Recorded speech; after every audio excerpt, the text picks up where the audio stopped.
We do collaborate, and there was a style that grew up particularly around the adventure games that we did there, and a philosophy really of quality that we didn't realize what we were doing at the time. It really was a sort of happy accident, but partly by the inspiration of George and the Star Wars movies, and partly by just the environment we found ourselves in with the room to be creative, and the fact that we had tried to hire people who had a really great open, fresh take on what needed to be done. We ended up with something that worked quite well, and that, when I work with Ron or talk to Tim Schafer, or any of the people from those early days, we each have our own views. We often have different, sometimes even contrary beliefs in what makes a good game.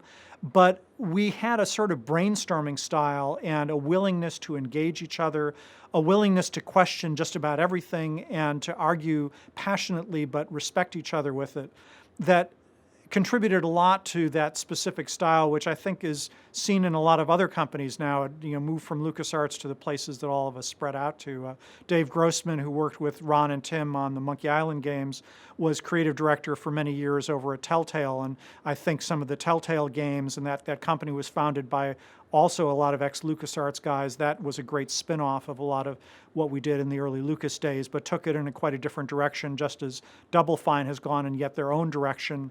But the roots, are there. You can actually trace it back and see how it all overlaps. And yes, Looking Glass had that kind of background. id was another place that did that. Valve today, and certainly Blizzard, each have their own evocative sorts of styles of games. I know that a Blizzard game is always going to have a lot of detail, be incredibly polished, and I've learned to be careful because it'll probably eat up, months or years of my life. So I've never yet played a bit of World of Warcraft because I've seen how so many of my friends vanish into that, black hole for years before they finally emerge.